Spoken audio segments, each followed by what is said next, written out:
In 1929, the world faced reality. Everything the classical economist had theoretically described was useless in practice. The invisible hand was useless, and then society very quickly went from prosperity and wealth to poverty and chaos. The day before, Wall Street seemed unstoppable, but bureaucrats and big businessmen knew it was rotting from within. Everyone was winning. Everything was rising. The next day, all that was left was the ashes of Wall Street. People's money became just a piece of paper in a single day. Banks closed their doors. Millions of people lost everything they had. People who had worked their whole lives, saved their money, and invested, woke up one morning with nothing. Today, most people see this as a one-off catastrophe that belongs to history, like a closed, dusty page from a book. But what if it's not? Because we know that economics is a science of constantly repeating patterns, graphs always repeat themselves. That's the first rule of fundamental analysis. What if the Great Depression repeats itself? This isn't an empty question. It's a question with underlying foundations. Think about this. Why are prices constantly rising? Why is home ownership becoming more and more unattainable each year? Why are debts growing faster than salaries? If you're questioning these things, you're not alone. And no, what's happening around you isn't random. These are echoes of a system built on risk, greed, and illusion. Echoes from the past, but still alive.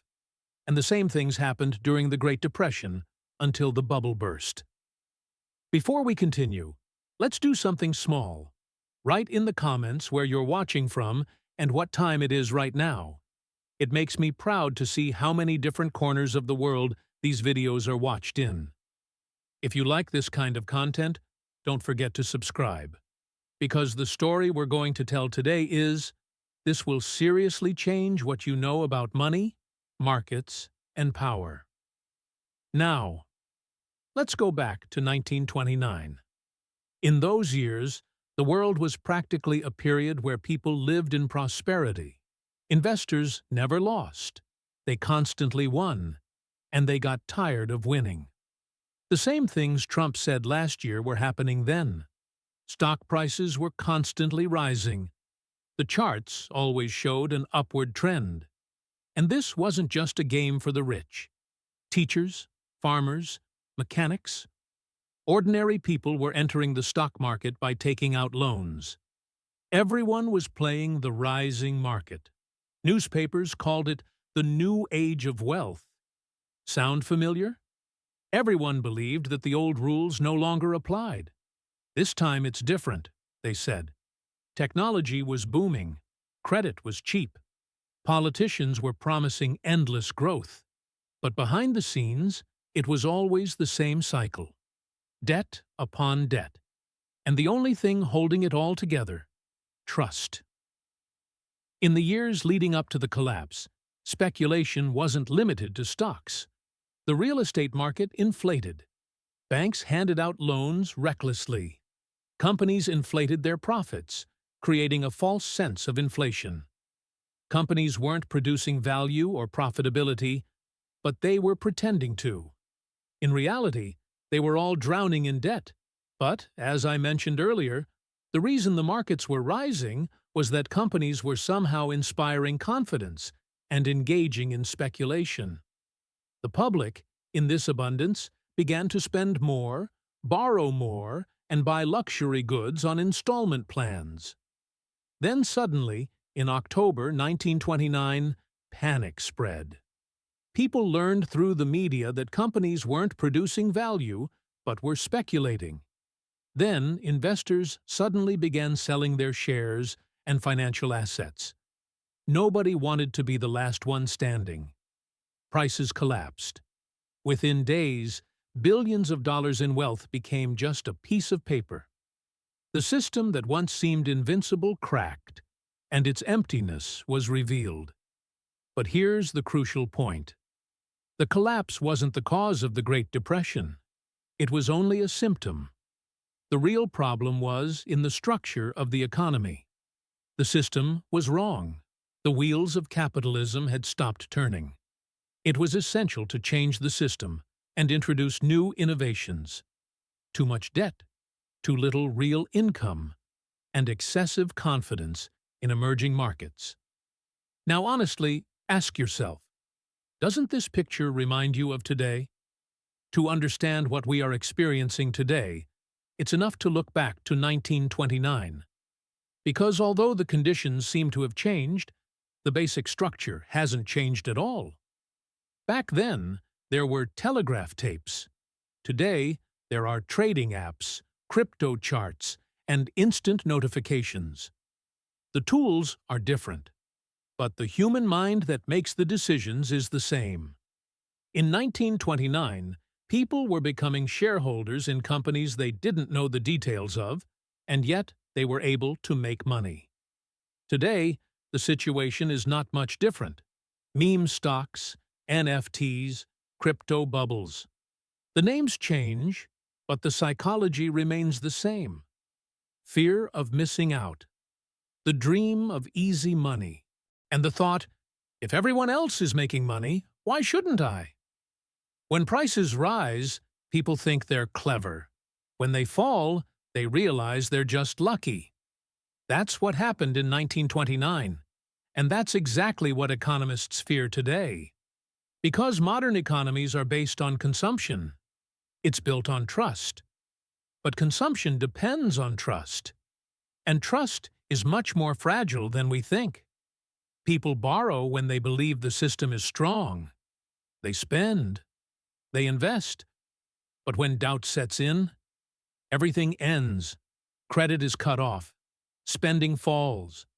Layoffs begin. That's how the collapse spread in 1929. And the same mechanism is still in effect today. Now, let's take a closer look at debt. In 1929, household debt in America reached historical levels. People believed that wages and prices would rise forever. So they bought cars, radios, and houses they couldn't afford. Today, the calendar is 2025. Global debt has exceeded 300% of world GDP. The cycle hasn't changed.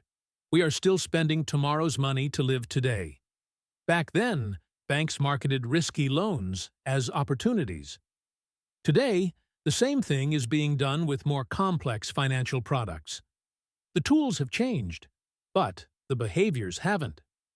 By the end of the 1920s, inequality had peaked. A small elite controlled the vast majority of wealth. The rest were surviving on credit and hope. When the bubble burst, they had nothing to stand on. Now, look around. The richest 1% have more wealth than the bottom 90%. Corporate profits are breaking records. But wages are stagnant. The middle class is being squeezed. And not only is it being squeezed, the middle class is beginning to disappear. And this shows that our current situation is worse than before the Great Depression. And economists say that if there is a crisis in the future, we will be in a worse situation than the Great Depression. By the end of the 1920s, the Federal Reserve kept interest rates low to support growth. When inflation started to rise, it raised rates sharply. What was the result?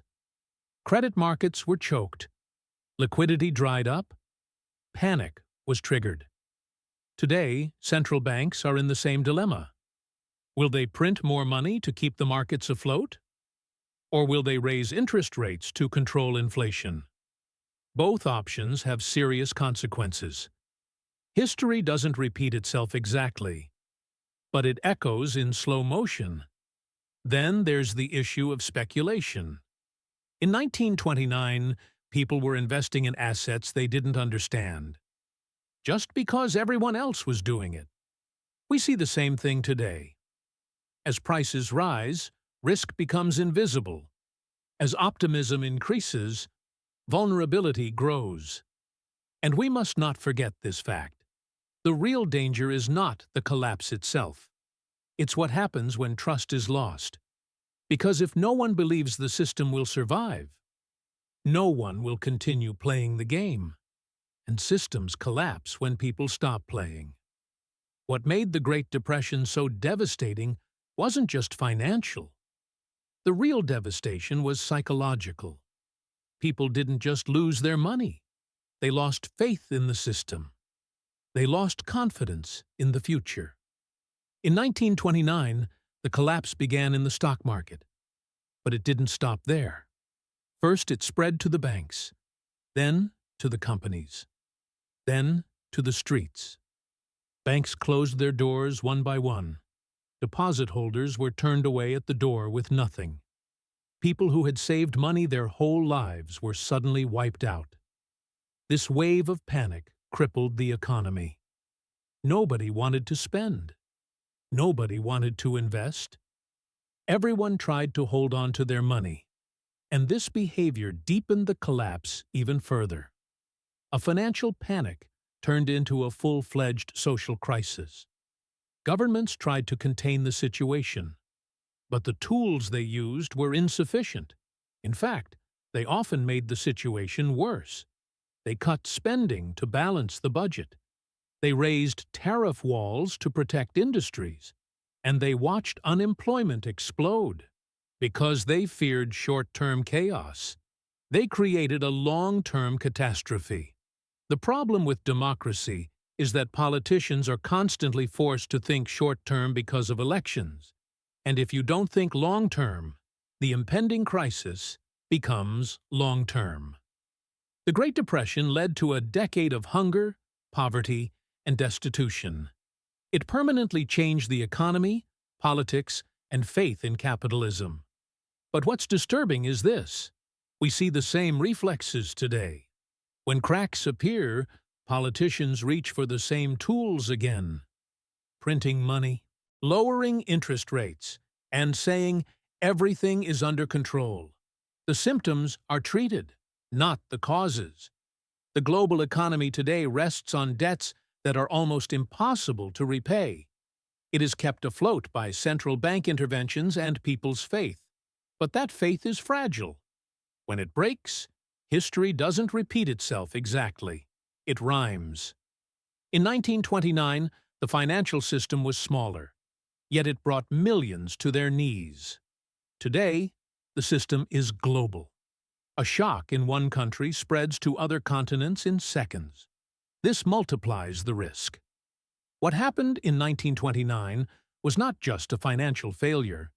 It was a failure of imagination. People believed that prosperity was permanent. They couldn't see how fragile the system was. Today, we have a similar belief. We trust central banks. We believe that politicians will manage every crisis. But stability built on debt and speculation is not real stability. This is borrowed time. The lesson of 1929 has not been learned. It has been forgotten. Because each generation thinks it is smarter than the previous one. This time, everyone believes it's different. But the cycles say something else. Then there's the issue of leverage.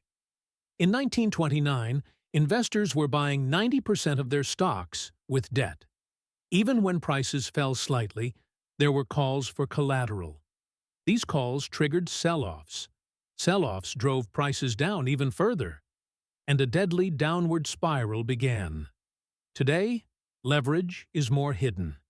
It's hidden within derivatives, hedge funds, and the shadow banking system. Small shocks can turn into systemic threats. Risk is invisible but everywhere. Models based on assumptions have replaced reality. But when reality knocks on the door, those models fall apart. In 1929, trust first collapsed in the markets, then in the institutions. Banks closed overnight. Depositors were left stranded. That's why the U.S. created the FDIC. It introduced deposit insurance. It worked for a while, but today the scale is different. Banking is global. When Silicon Valley Bank collapsed in 2023, panic spread in seconds. This reminded us of something. The loss of trust still lives beneath the surface. And today, the system is far more complex. This makes it more fragile, not more resilient. The Great Depression didn't just collapse markets, it also tore apart the fabric of society. Unemployment exploded. People lost hope for the future. And this void was filled with anger. People's mental health deteriorated, crime rates increased, theft, robbery, murder. In the 1930s, economic pain fueled political extremism. Societies turned inward. Protectionism rose. The us and them language gained strength. People looked for something to blame. Elites, foreigners, bankers, the system. It didn't matter which. The important thing was to regain the sense of control. Look around you today. Trust in institutions is eroding. Anger over inequality is growing. Economic insecurity fuels radical ideas. This is no coincidence. In the late 1920s, the wealth gap was extreme. The rich were speculating on assets. The poor were surviving on installment loans. When the bubble burst, the losses were not equal. They never are. Today, the picture is even sharper. The richest 1% hold more than half of the global wealth. Asset inflation rewards those who already have assets. Wages, however, remain stagnant. The middle class feels richer as house prices rise. But this wealth is not real. On paper. When interest rates rise, this illusion quickly fades, and tension spreads throughout society. The Great Depression taught governments how devastating deflation is.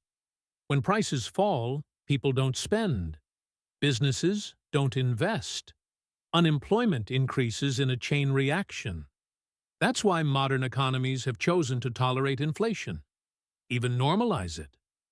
But there's a price to pay. Constant inflation silently erodes savings. It rewards debt. It punishes prudence. Wealth is slowly transferred upwards, from workers to asset holders, from savers to debtors. Today's system is built on this invisible transfer. That's why crises no longer result in bankruptcies, but in bailouts. Markets are not allowed to fall, because a fall exposes the foundations of the system. In 1929, markets were smaller. The damage was significant, but limited. Today, the structure is planetary. Capital moves across continents in seconds. Derivatives link banks together with invisible ties.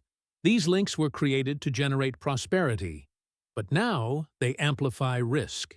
When one link breaks, contagion begins instantly. And central banks are stuck at this point. If they print money to support markets, inflation grows. If they raise interest rates to curb inflation, the system is strained. Every path leads to pain. In the 1930s, governments tried austerity. It failed. Today, leaders face a trap at the opposite end, finding endless spending by printing money. Neither path is sustainable. One ends in deflation and despair, the other in inflation and decay. Sustainable prosperity requires balance. But political incentives reward postponement, not balance. It's easier to put off the pain until tomorrow than to experience it today. Borrowing another trillion, announcing another bailout package. But every postponement grows the bill. The world changed after 1929, but human nature hasn't. What needs to change is the system. But there's no consensus on the right system either. Economists agree on very little. Everyone finds a different system correct. Or the elites at the top aren't changing the system to further increase their wealth. This conspiracy theory has very strong foundations. If you'd like, I can explain this theory in detail in the next video. Take care and goodbye.